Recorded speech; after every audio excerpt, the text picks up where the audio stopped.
ki. Ananda Gaura Vaishnava ki jai, Namacharya Srila Haridas Thakur ki jai, ISKCON founder Acharya Srila Prabhupada ki jai. All glories to some devotees, all glories to some devotees, all glories to some devotees. All glories to Sri Guru and Sri Gauranga. How does this light go on?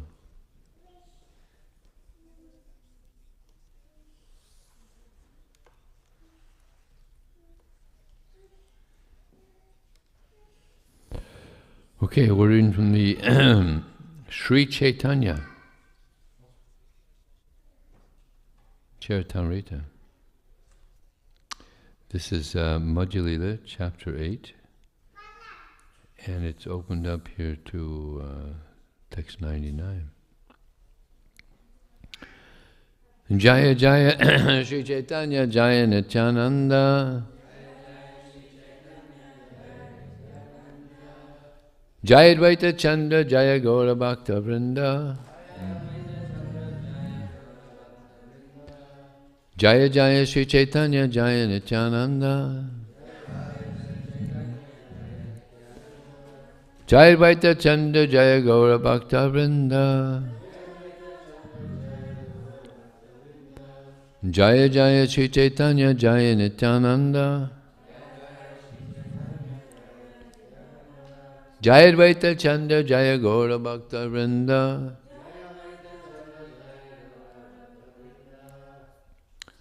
So we're on text 99 here, it says.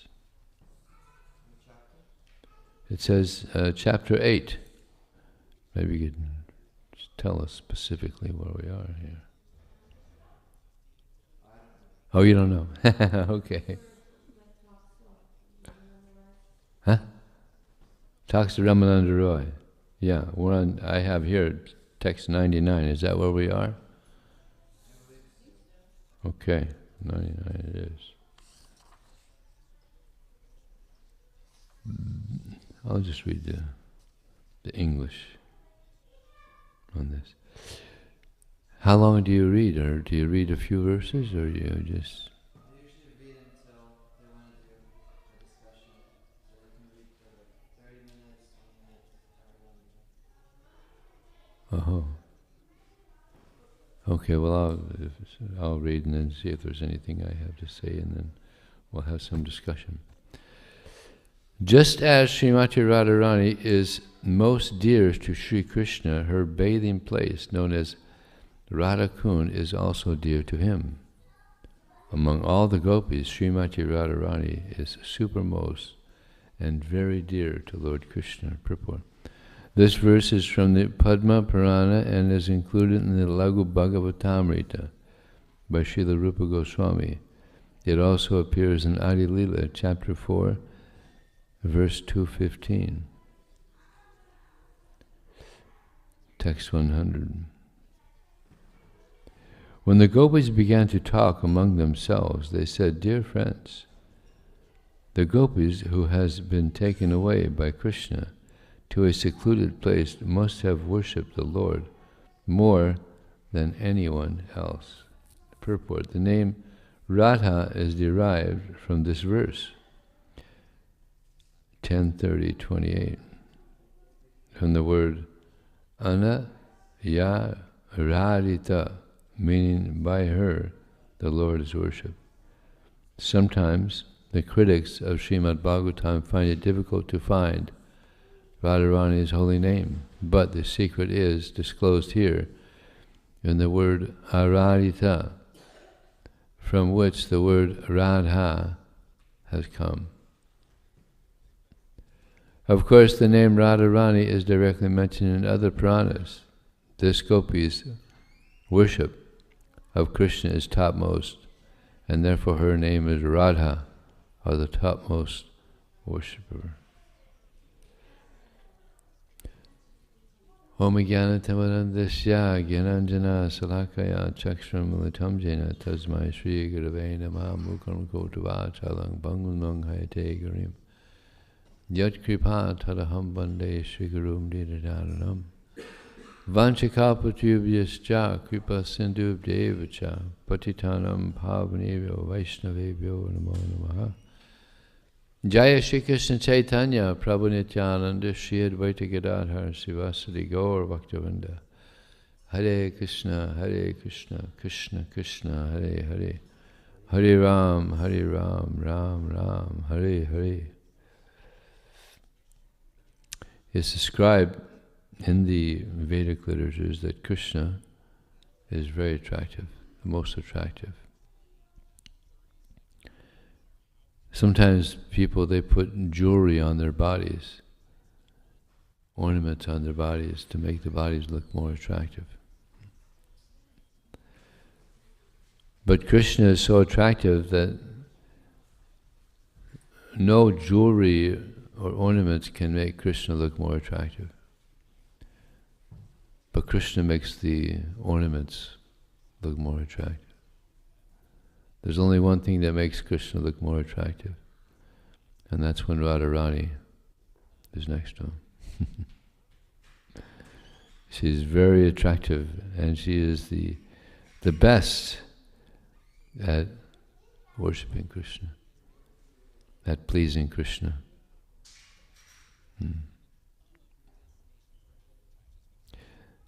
Text 101. Lord Sri Chaitanya Mahaprabhu said, "Please speak on. I am very happy to hear you because a river of unprecedented nectar is flowing from your mouth." Text 102. During the Rasa dance, Sri Krishna did not exchange loving affairs with Srimati Radharani due to the presence of the other gopis. Because of the dependence of the others, the intensity of love between Radha and Krishna was not manifest. Therefore, he stole her away. 103. Purport. Out of fear of the other gopis, Lord Sri Krishna took Srimati Radharani to a secluded place. In this regard, the verse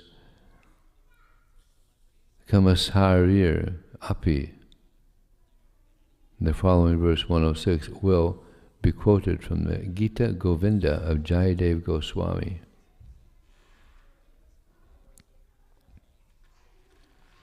Text 103.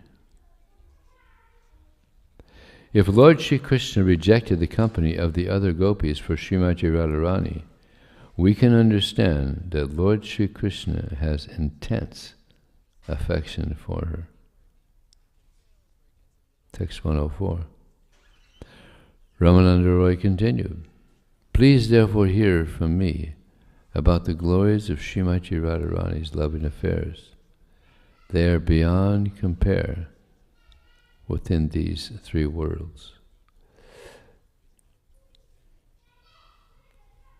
In the Chaitanya Charitamrita, it's mentioned the difference between lust and love. Atmendra pritivatitali ralikam krishnanda itya dari premanan. Lust means the desire to satisfy one's own senses. And love is the desire to satisfy the senses of Krishna. So this is real love. So many different definitions of love, so many songs about what is love. But this is the definition of love. The desire to satisfy the senses of Krishna. Krishna, he has senses. He has likes and he has dislikes, just like we have likes and dislikes. So Krishna does as well. And then one may ask, well, how do we know how to satisfy the senses of Krishna? One may ask. So how do we satisfy the senses of Krishna?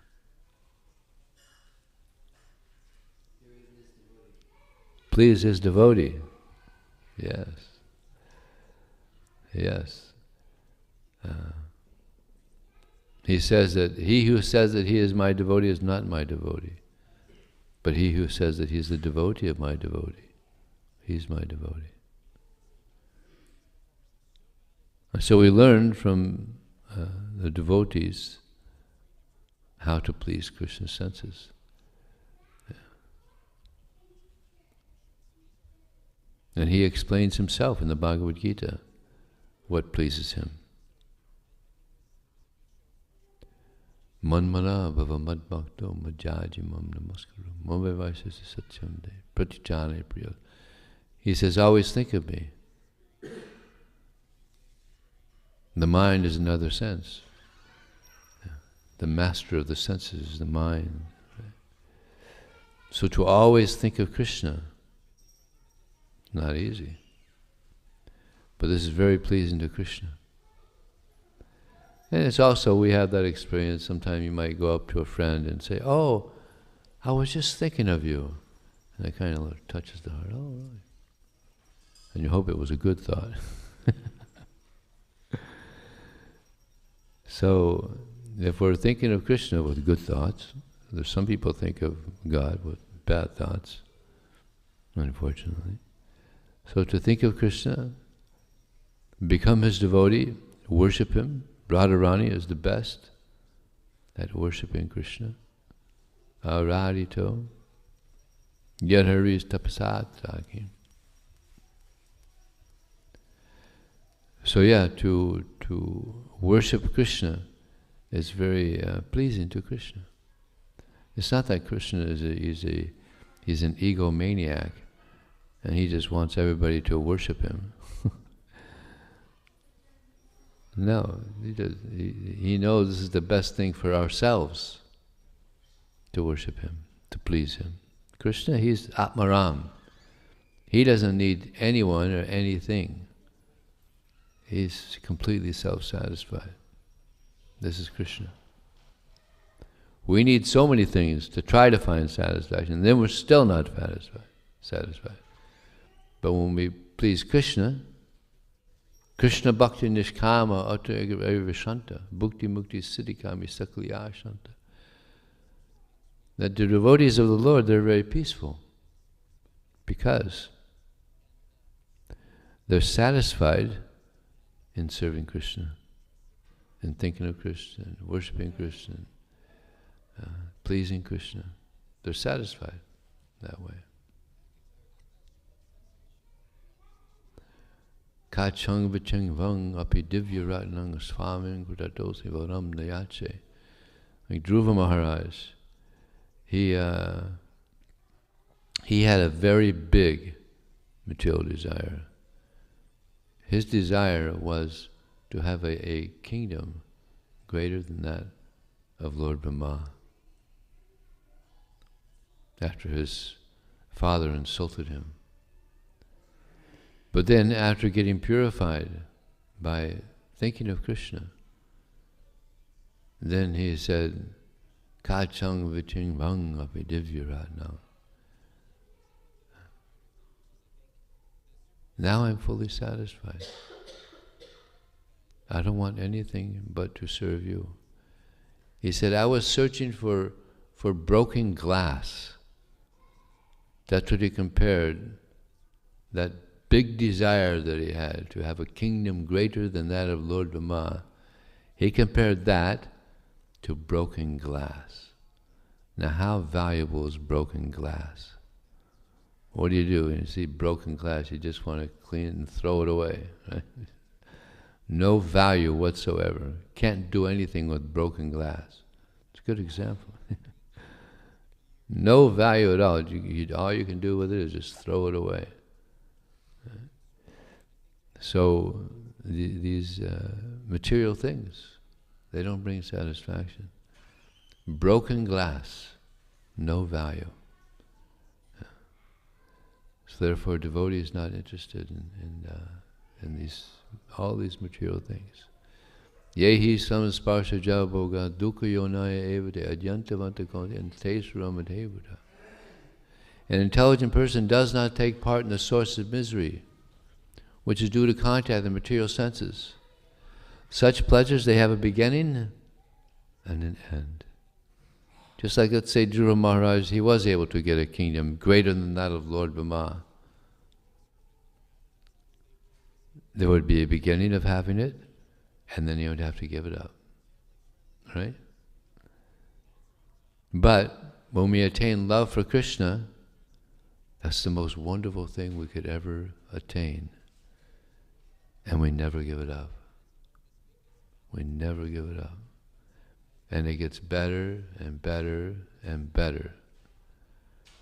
In material life, someone has some material desire, and let's say he gets it. Someone has a desire to get a let's say I don't know, Rolls Royce, very expensive car, and he finally gets it. And then someone bumps his car, puts a big dent in his car. Oh, so painful. So painful. Imagine how expensive it is to fix a Rolls Royce. So, yeah, material things, they're a cause of misery. But to be conscious of Krishna is a cause of the highest, ultimate happiness. Now one may ask, well, how is it that it's always increasing? Because there's a reciprocation with Krishna and his devotee. Ye yatamam papajyante tam sata bhujamyam. When Krishna sees that his devotee is pleasing him selflessly, then he wants to reciprocate, and he fills that devotee with so much happiness. And then Krishna, or the devotees, he's so appreciative. He's reciprocating. So I want to please Krishna more. And then Krishna wants to please. It's a constant competition going on. In the Chaitanya Charitamrita, it said that the desire to enjoy the material world and the desire for liberation, these are like two witches that haunt the living entity. And as long as one retains these two things, the desire to enjoy the material world and the desire to be liberated, one cannot taste the nectar of devotional service. One cannot taste the pleasure of service to Krishna. So, by this process of chanting Hare Krishna and hearing about Krishna for a long time, as it's stated by Kapila Dev, then gradually we get purified.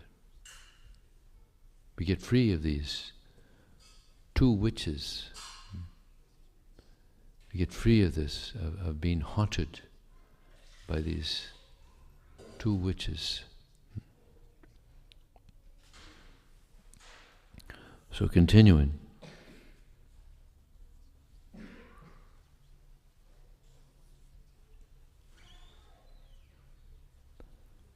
Text 103.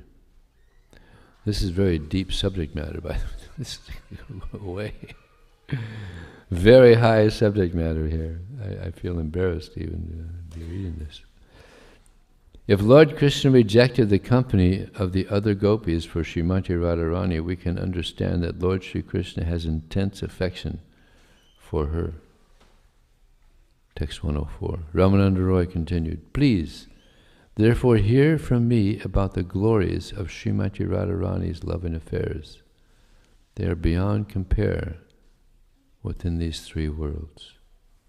Text 105. Finding herself treated equally with all the other gopis, Srimati Radharani displayed her tricky behavior and left the circle of the rasa dance.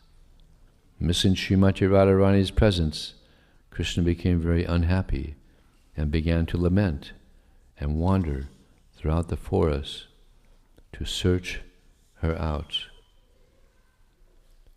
Text 106.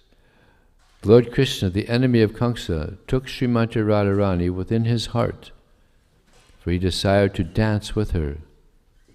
Thus he left the arena of the rasa dance and the company of all the other beautiful damsels of Vraj. Text 107. being afflicted by the arrow of Cupid, and unhappily regretting his mistreating Radharani, Madhava, Lord Krishna, began to search for Srimati Radharani along the banks of the Jamuna River.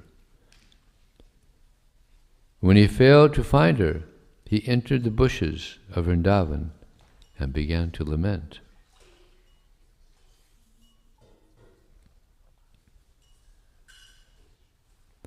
There's one little pastime of this. One of our artists drew a picture of this, where Krishna is lamenting because he couldn't find Radharani. And she showed the picture to Prabhupada. And Prabhupada said, "What is this?" And Jadharani said, Prabhupada had mentioned in the Chaitanya Charitamrita that Krishna, he was lamenting because he couldn't find Radharani. But I guess it was not exactly in the right mood. So Prabhupada said, no, you could say that this is where he's having a headache. Inconceivable. Prabhupada mentioned he had a headache. And there's that pastime where Krishna, he had a headache, and he told his servant that the only thing that will cure this is if I get the dust from the feet of my devotee. So the servant went around trying to find somebody. Hey, Krishna's got a headache, and please, can you give the dust off your feet? And so he said, this is the only thing. Please, can you give the dust off your feet? Put it on Krishna's head. I'm not going to do that. I'll go to hell. I can't do that. And he was going to so many devotees, big devotees. No, I can't do that. I can't put the dust on my feet. Imagine if someone was asked you, put the dust to your feet on Krishna's head. You're like, no. But when they went to the gopis said, yeah, take, hey, scraping it off their feet. Here, take, as much as you like. But aren't you afraid you might go to hell? I don't care. Krishna's got a headache. We have to please Krishna. He wants the dust on my feet. No problem. I go to hell. That's all right. I want to please Krishna. This is devotion. Didn't care about their own unhappiness. They're only concerned with Krishna's happiness. That's a devotee. Huh?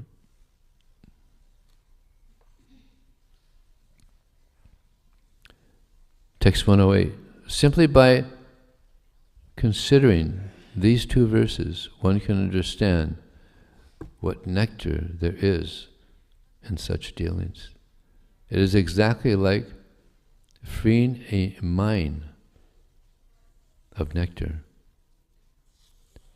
Text 109. Although Krishna was in the midst of hundreds of thousands of gopis during the rasa dance, and these aren't just ordinary women, they're all more beautiful than any woman on this planet.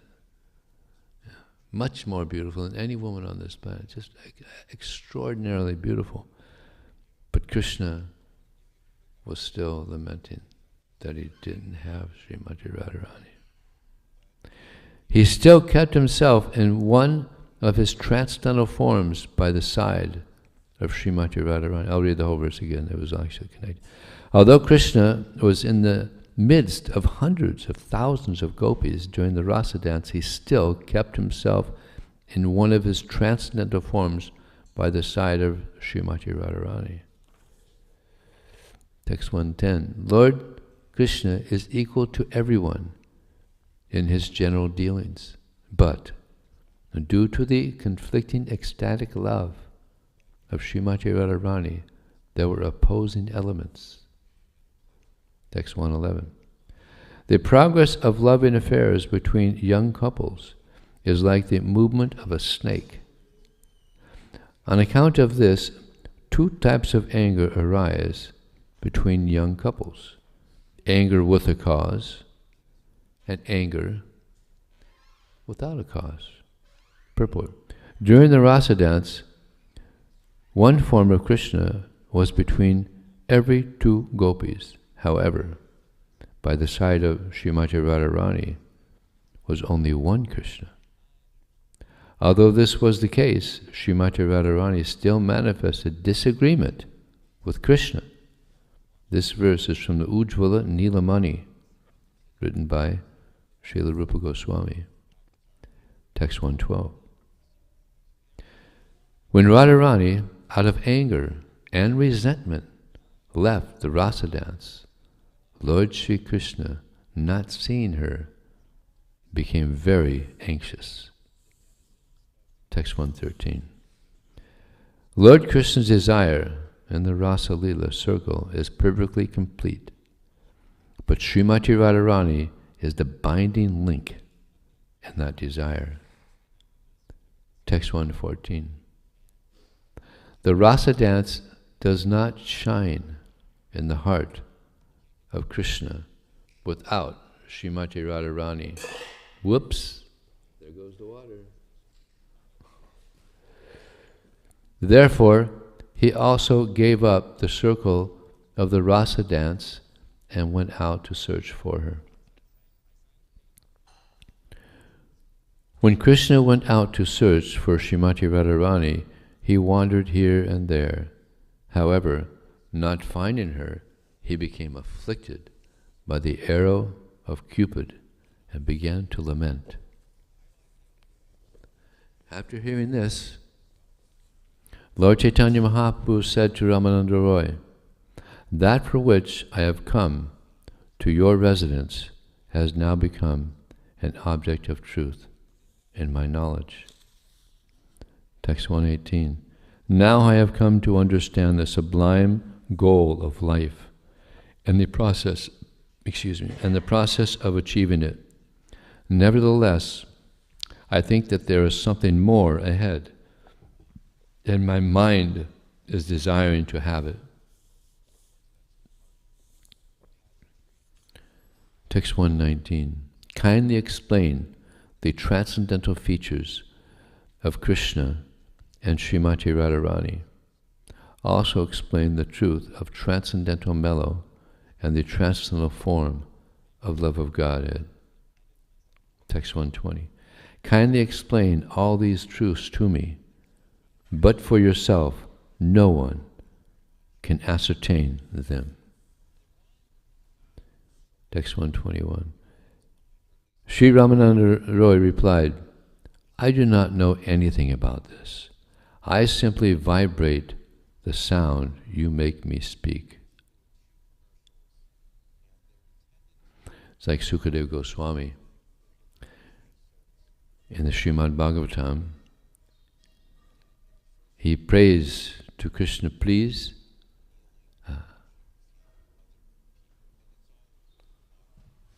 what did he say?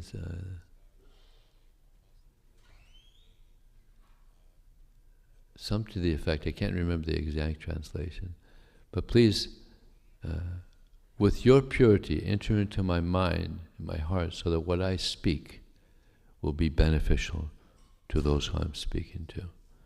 I don't remember the exact, something to that effect.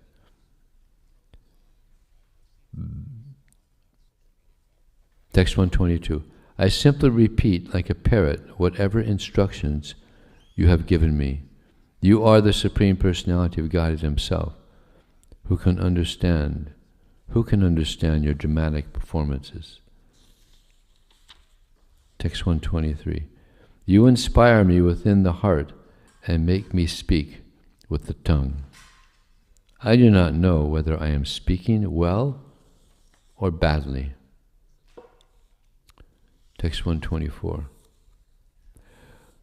Lord Sri Chaitanya Mahaprabhu said, I am a Mayavadi in the renounced order of life, and I do not even know what transcendental loving service to the Lord is.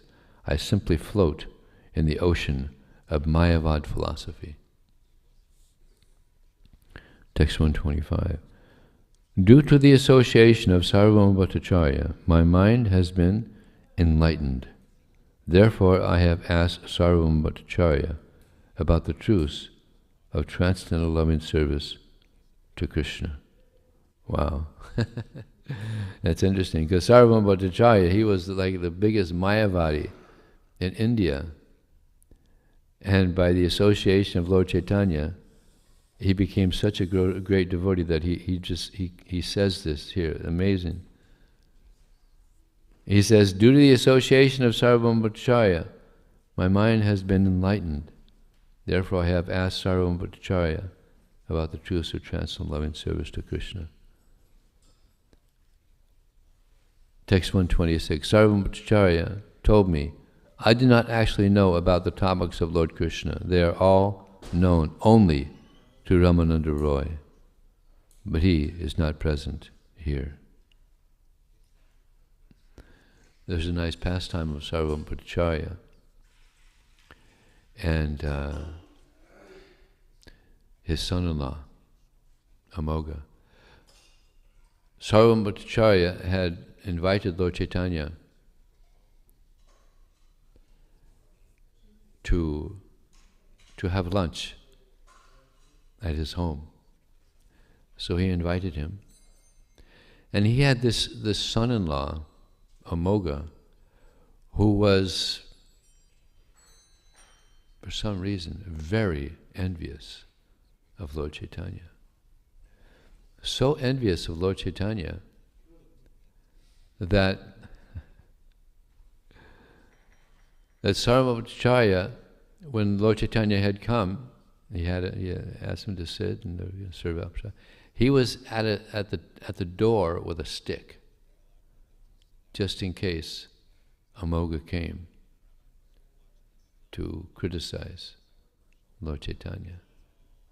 You can imagine, it must have been some amazing incidents before that, isn't it? For him to have a stick ready to beat his own son-in-law if he came. So his wife was serving out prasadam to Lord Chaitanya, and he could see that she needed some help. So he went and helped serve out some prasadam. But in his inattentive guard duty, Amoga stuck his head through the door and saw all the prasadam. He said, "What is this? This is enough for 10 people. What kind of a sannyasi is this?" As soon as he said that, Sarvabhaumacharya looked at him, and if fire could come out of his eyes and burn him, it would have come out. And when Amoga saw that, he thought, "Uh-oh, I'm in trouble." So he took off running. So Sarvabhaumacharya, he went chasing him. He was elderly, so he couldn't catch him, but he had his stick, and he was ready to beat him if he had caught him. So then Sarvabhaumacharya, he came back, and he was begging for forgiveness. "Lord Chaitanya, I'm so sorry. You've come to my home, and this rascal has come, and he's criticizing you, he's blaspheming you." And Lord Chaitanya said, No, it's okay. It's not. He's right. I shouldn't be eating so much. I'm a sannyasi. No, this is very bad. Lord Sarvabhaumacharya and his wife, they felt so bad. So then Lord Chaitanya said, No, it's okay. It's okay. He's your son-in-law. It's okay. So then Lord Chaitanya went back to his quarters,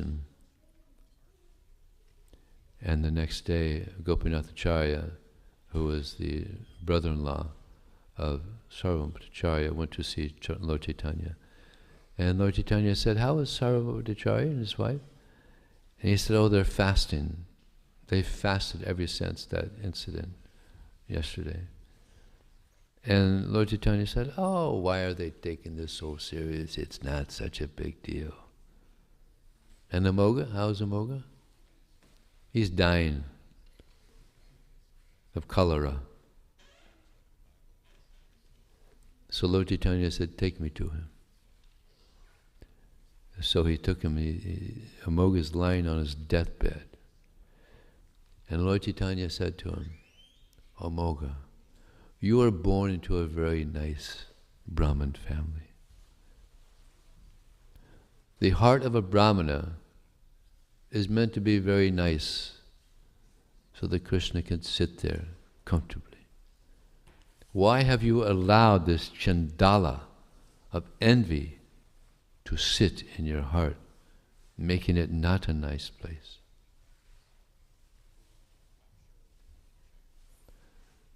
Now Amoga, he put his hand on his chest. Now Amoga, chant this Hare Krishna mantra. Hare Krishna, Krishna Krishna, Hare Hare, Hare Ram, Ram Ram, Hare. As soon as Lord Chaitanya chanted the mantra, he took his hand off his chest, and Amoga started chanting the Hare Krishna mantra so enthusiastically. It's mentioned that he came out, he jumped out of his deathbed, and he's chanting Hare Krishna, Krishna Krishna, Hare Hare, Hare Ram, Ram Ram, Hare, and he's slapping his face. He's slapping it real hard, not softly like I'm doing, but really hard. He's slapping his face. This mouth has blasphemed the Supreme Personality of Godhead, and he's slapping, and his face became swollen. He was hitting it so hard. And then Gopinath Acharya, he was there, and he contained him. He said, come on, it's okay. So then he paid obeisances to Lord Chaitanya. He said, Lord Chaitanya, please forgive me for my sins, for my criticism, for my envy. And Lord Chaitanya forgave him. He became a great devotee. So why did he become such a great devotee? Simply because he was an associate of Sarvabhauma Bhattacharya. So it's very important to have good devotees as good friends. Yeah. So he became a great Vaishnava.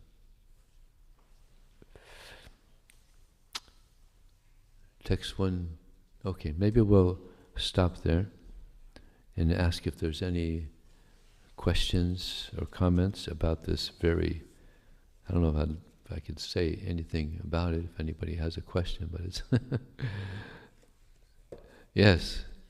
You just made the point it is good to have good devotees as good friends. And then we also know it's one of the 10 offenses to on the strength of chanting the holy name. So is there any benefit if we knowingly, make mistakes? Committing offenses on the strength of chanting the holy name. Knowing that if we have good association, we can... Oh yeah. So yeah, one may ask, well, how do we know who is a good friend? How do we know who is a good friend? We know who is our friend and who is our enemy by behavior. By behavior. Someone is our friend who is looking out for our good interest, has our good interest at heart. Or as they say now, watching your back. Thinking of helping. This is a friend who wants to help one in their Krishna consciousness.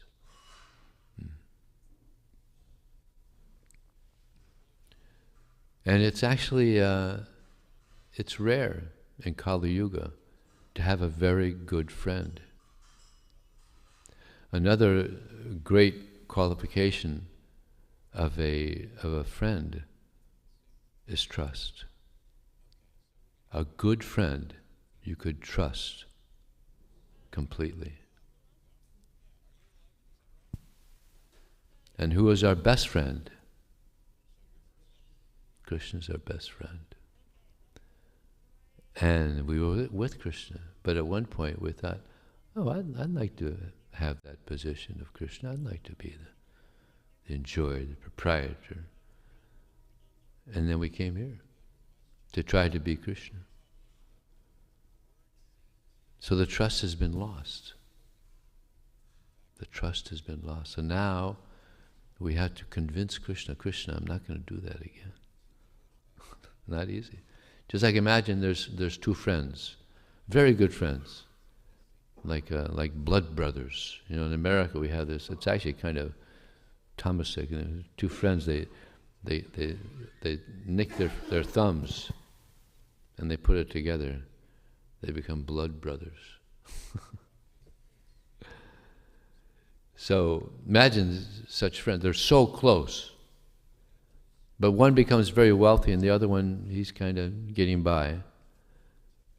And this one that's kind of getting by, he steals a lot of money from his friend.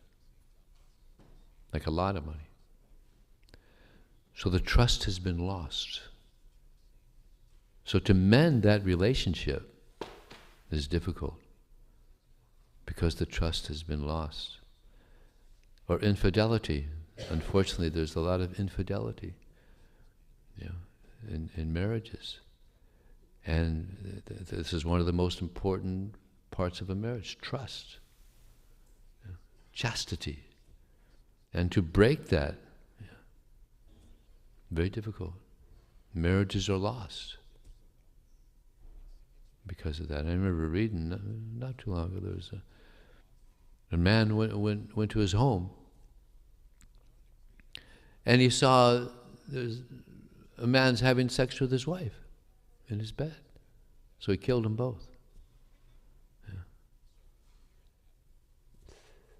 Unfortunately, this is a problem. I remember I was just reading, or just saw one video on YouTube somewhere. These devotees, they go to prisons, and they make devotees in prisons.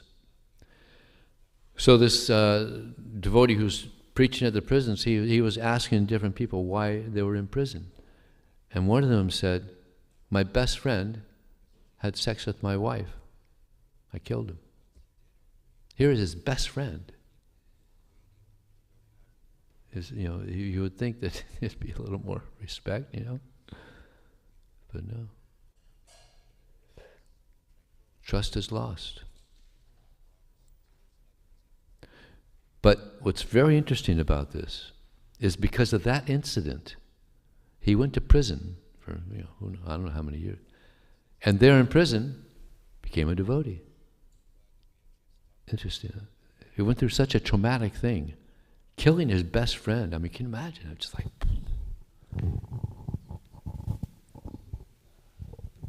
But because of that horrible incident, he became a devotee. I'll tell you an interesting story.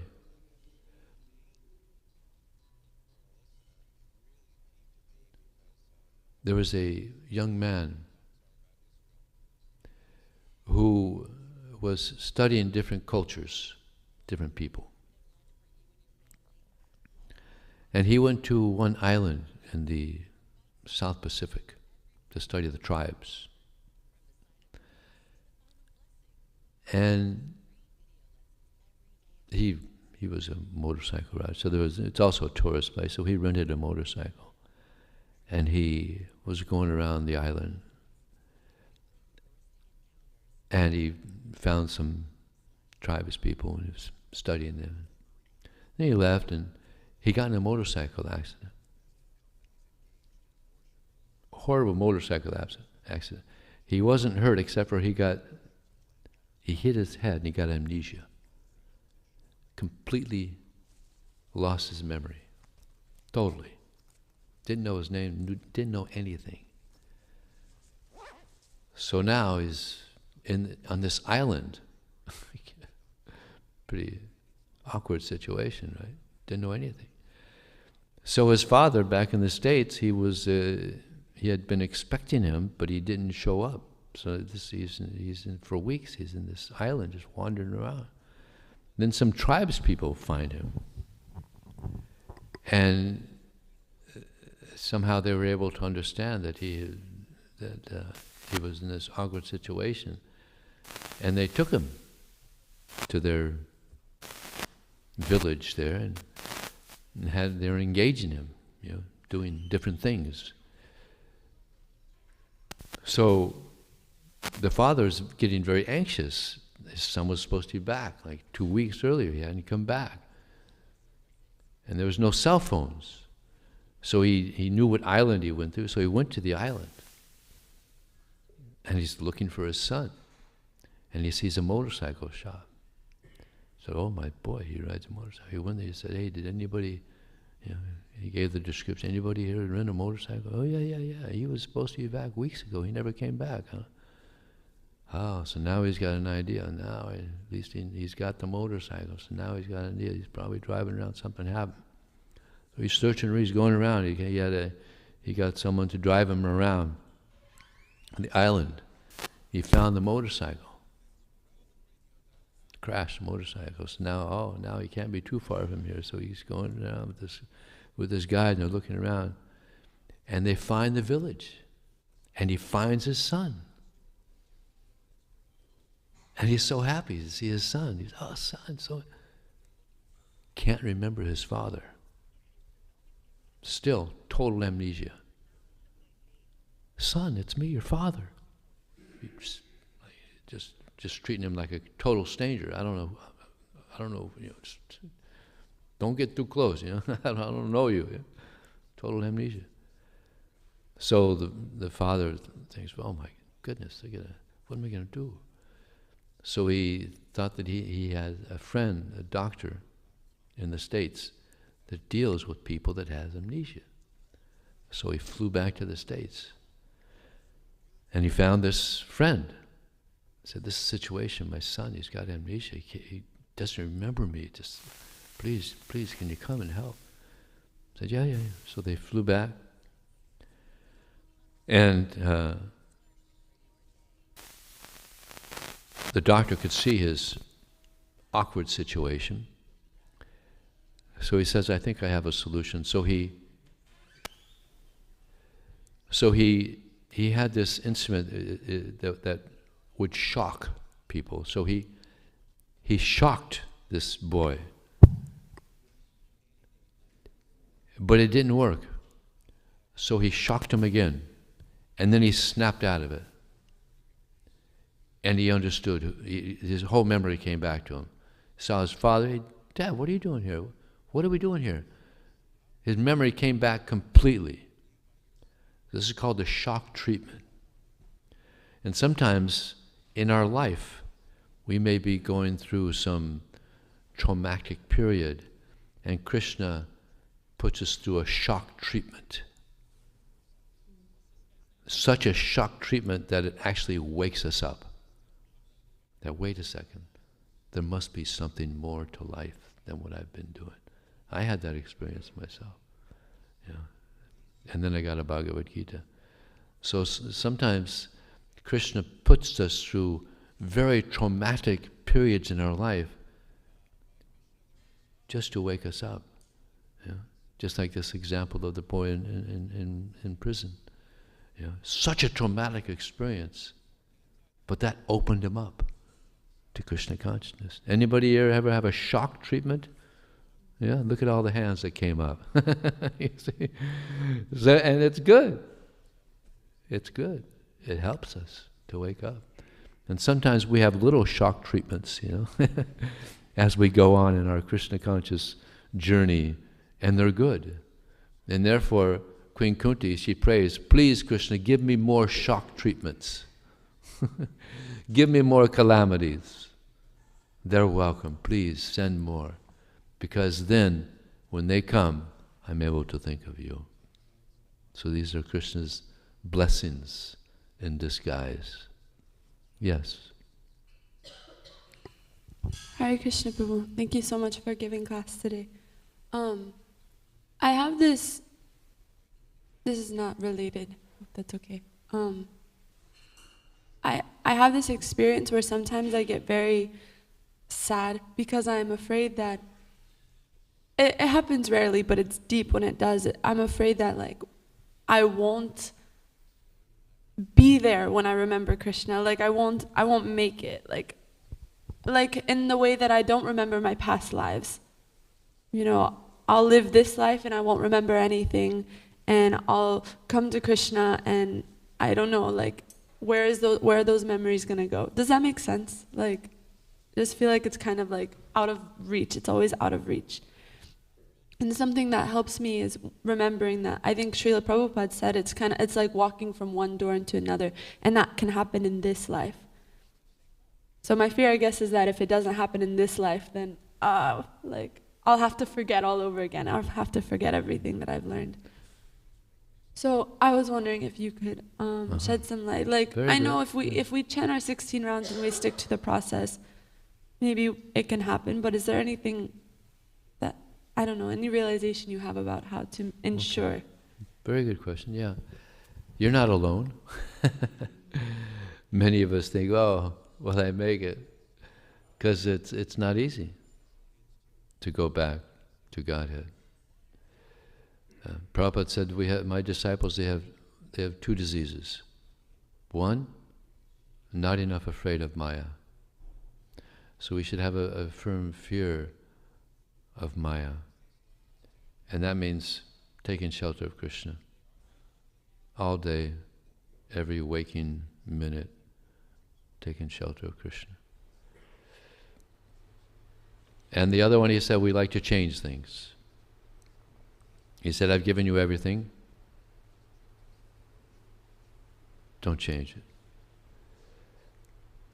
So, yeah, to have that anxiety is good.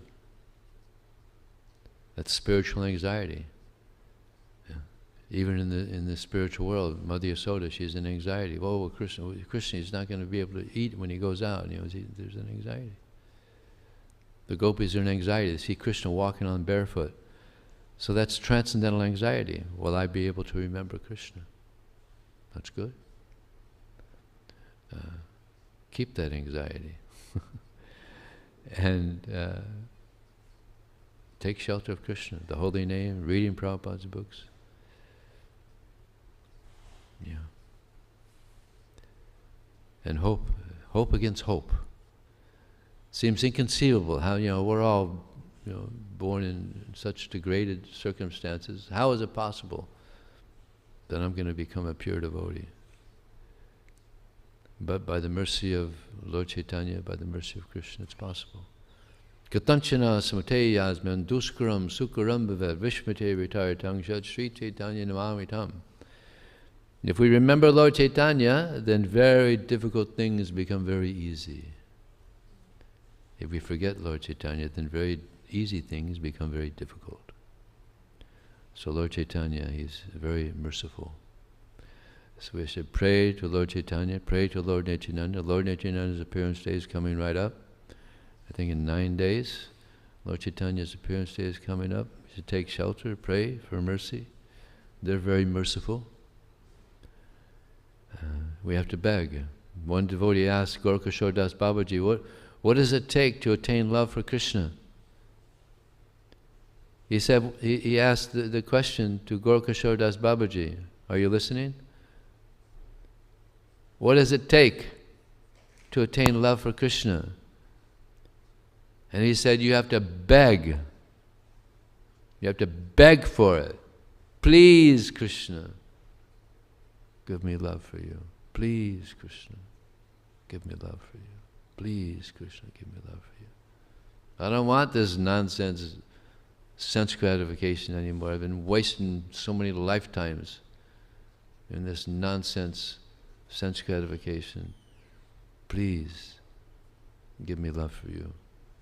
Got to beg. Got to get intense. If we want to go back to Godhead, it's called Tivra Bhakti. Tivra Bhakti means intense devotion. We got to get intense. We got to very intense, and Krishna will help us. Okay? Okay, it's a little late now. Okay, maybe one more question.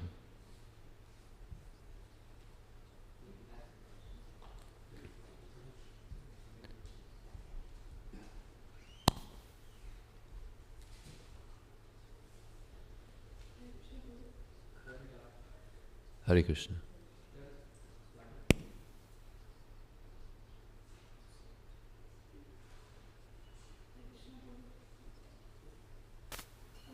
Thank you for the class. My question and your answer. Hare Krishna Prabhu, thank you so much for the wonderful class. My question is your answer to her question. When you said that Prabhupada says no change, the second thing that Prabhupada said. On that, I feel that as the Kali Yuga is proceeding, So I'm talking for myself. I'm not up to the standard what Prabhupada gave his disciple, whether it's Mangalarti or everything else. I'm not there. Somewhere or the other, either I'm changing or things are changing and I'm going along. And at the same time, I have the anxiety. Will I still make it? I'm sorry, I don't understand the question. I said, Prabhupada said, right? Yeah, like, don't change things, okay. Things. Yeah. But it is being changed, whether by me or somebody else or however. Like many things, the way it was that time and the way it is, there's so much of difference. And at the same time, I have the anxiety that whether I will make it back.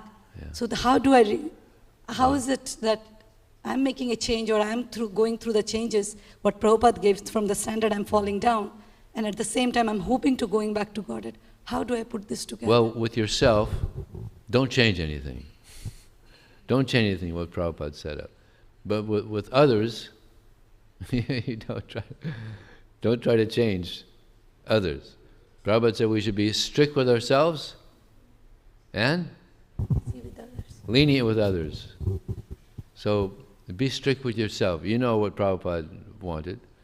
Don't change that. At least you can do that.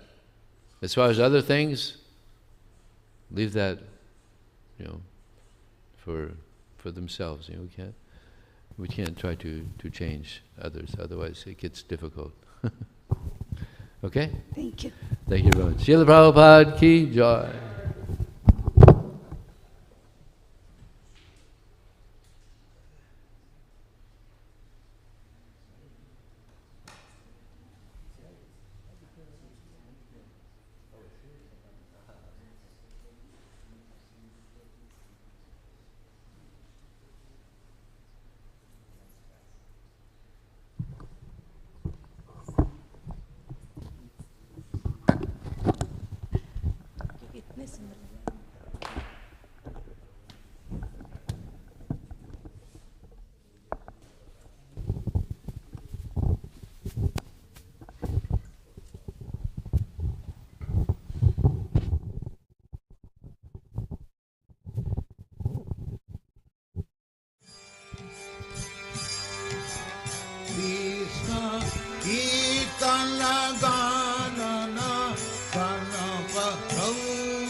God